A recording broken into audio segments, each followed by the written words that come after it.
Pada beberapa video sebelumnya, saya membahas mengapa sisi-sisi sudut bukan merupakan sebuah dasar teori yang sah.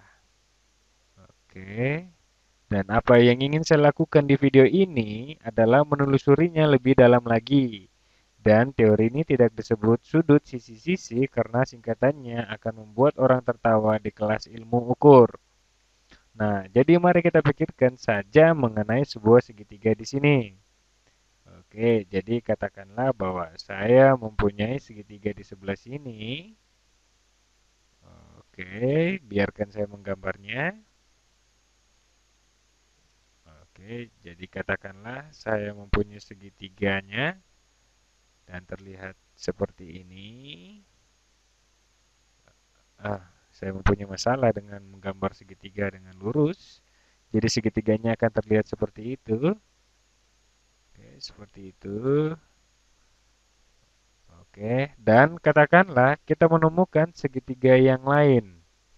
Oke, segitiga yang lain yang mempunyai sisi kongruen dengan sisi yang di sebelah sini. Oke, dan setelah itu sisi sebelahnya adalah sisi yang kongruen dengan sebelah sini. Oke, yang sebelah sini. Dan sisi ini merupakan salah satu sisi dari sebuah sudut. Jadi, sisi itu membentuk suatu bagian dari sebuah sudut tepat di sini. Dan segitiga lainnya itu mempunyai sudut yang kongruen tepat di sini. Jadi sudut ini merupakan sudut di mana sisi yang pertama tadi, sisi ini tidak menjadi bagian dari sudut itu. Oke, hanya sisi yang ini aja yang menjadi bagian dari sudut itu. Jadi ini adalah sisi-sisi sudut atau Anda dapat menyebutnya sudut sisi-sisi. Tertawa sedikit karenanya. Oke, sekarang bagaimana caranya kita tahu bahwa ini dengan sendirinya menunjukkan kongruen. Oke, jadi kita harus menunjukkan bahwa hal itu sebenarnya dapat mengimplikasikan dua segitiga yang berbeda. Dan untuk memikirkannya, kita tahu bahwa sudutnya memiliki sudut sebelah kuning di sini, yang berarti sisi warna biru akan terlihat seperti ini. Oke, sama seperti bagaimana kita menggambarkannya sebelah situ. Oke, sisi ini di bawah ini saya akan membuatnya menjadi warna hijau. Oke, sisi di bawah ini kita tidak tahu apapun tentangnya. Kita tidak pernah mengatakan ini kongruen bahwa sisi dengan apapun juga. Nah, kita hanya mengetahui bahwa sisi ini kongruen dengan sisi ini dan sudut ini kongruen dengan yang lainnya. Jadi, sisi hijau ini akan saya gambar dengan garis putus-putus. Kita tidak tahu sisi hijau itu berapa panjangnya. Oke, nah, sekarang kita mempunyai sisi ungu ini. Kita punya sebuah sisi lain yang kongruen di sini. Jadi ini, titik tengah ini, kita tidak tahu apa-apa tentang sudut ini. Jadi ini dapat membuat sudut berapa saja, tetapi tidak harus mencapai sisi itu. Jadi salah satu kemungkinannya adalah mungkin saja segitiga ini kongruen. Oke, bisa jadi seperti ini. Oke, alasan mengapa sisi-sisi sudut tidak mungkin adalah karena sisi ini juga bisa turun ke bawah seperti yang ini. Turun ke bawah seperti ini. Iya. Jadi ada dua cara bagaimana sisi ini dapat turun ke dasar ini. Jadi Anda mau menyebutnya begitu. Jika Anda mau menyebutnya begitu, sisi ini dapat turun ke sana atau turun ke arah sini. Dan karena itu sisi-sisi sudut merupakan sesuatu yang ambigu. Karena tidak memberi Anda cukup informasi. Dia tidak memberi Anda cukup informasi bahwa kedua segitiga ini adalah persis sama. Nah, sekarang ada beberapa pengecualian. Jika dalam situasi ini tepat di sebelah sini, di sudut sini, sudut ini adalah sudut lancip, dan ini adalah sudut lancip di sebelah sini, sudut lancip. Oke, ini juga sudut lancip. Oke, dan ketika Anda mempunyai sudut lancip pada salah satu segitiga Anda masih tetap dapat mempunyai sudut tumpul pada sisi-sisi segitiga Anda yang lainnya. Ingat, sudut lancip adalah sudut yang lebih kecil dari 90 derajat. Sementara sudut tumpul adalah sudut yang lebih besar dari 90 derajat. Jadi, Anda masih tetap mungkin mempunyai sudut tumpul. Pilihan pertama adalah Anda mempunyai dua sudut lancip lainnya, dan yang ini menjadi sudut lebih lancip. Ini menjadi lancip karena menjadi lebih sempit, dan kemudian sudut ini menjadi sudut tumpul.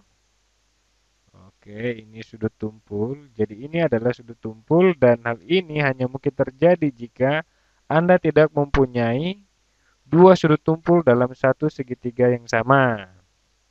Anda tidak mempunyai sesuatu yang ukurannya lebih besar dari 90 derajat pada satu segitiga. Anda mempunyai segitiga yang lain yang tampak seperti ini. Oke, jika Anda punya satu segitiga lain, oke, yang tampak seperti ini. Oke, dan jika saya beritahu Anda bahwa sudut ini adalah sudut tumpul, oke, jika saya beritahu Anda bahwa sudut ini adalah sudut tumpul dan ini adalah sudut dalam sisi-sisi sudut, jadi Anda mempunyai sudutnya. Dan jika saya berkata bahwa saya punya segitiga yang lain, yang mana sudut ini kongruen dengan sudut segitiga tersebut, salah satu dari sudut segitiga tersebut, dan bahwa salah satu sisi yang bersebelahan dengan sudut itu juga kongruen, dan sisi sebelahnya juga kongruen, dan sisi sebelahnya juga kongruen. Maka hal ini tidak akan menjadi terlalu ambigu, karena kita coba menggambarnya. Jadi mari kita gambar sudut tumpul yang kongruen dan sama itu. Kita tidak tahu tentang sisi di bawah ini, karena kita belum bilang tentang sisi itu akan kongruen. Jadi sisi itu panjangnya bisa berapa saja. Oke, kita tahu bahwa segitiga ini mempunyai sisi yang sama panjang dengan sisi sebelah sini. Oke, sebelah sini dari sudut tersebut. Jadi akan terlihat seperti ini. Oke. Dan kemudian kita tahu bahwa sisi ini, biarkan saya menerangkannya dengan warna orange. Oke, kita juga tahu bahwa sisi ini juga akan sama panjangnya. Kita belum memberitahu apapun tentang sudut di sebelah sini. Oke, jadi di sisi ini dapat menjadi titik tengah di sini. Kita dapat macam memutarnya ke sebelah sana. Tetapi hanya ada satu cara sekarang bagi sisi orange untuk mencapai sisi hijau di bawah situ. Dan satu-satunya cara adalah seperti ini. Oke, dan mempertegas bahwa kasus pengecualian ini tidak ambigu karena kita menggunakan sudut tumpul kita di sini. Sudut di sini adalah sudut tumpul. Oke, sehingga hal tersebut mempertegas atau membatasi kemungkinan akan dapat menjadi seperti apa segitiga ini. Jadi, saya tidak ingin membuat Anda mengatakan, oh, jika ini sisi-sisi sudut, Anda tidak mau menggunakan sebagai dasar teori. Saya hanya ingin memperjelas bahwa ada pengecualian bahwa jika Anda tahu huruf sudut dalam sisi-sisi sudut adalah sudut tumpul, hal ini menjadi tidak terlalu ambigu.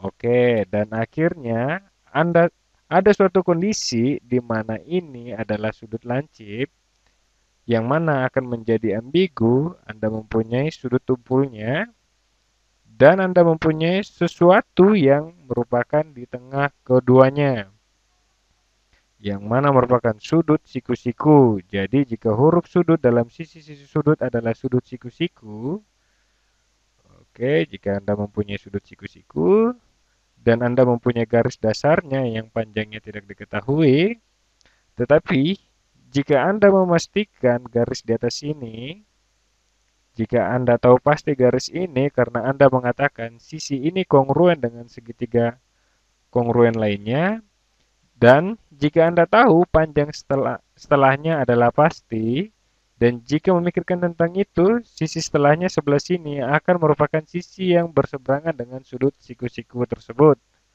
dan akan menjadi sisi tinggi dari sudut siku-siku tersebut.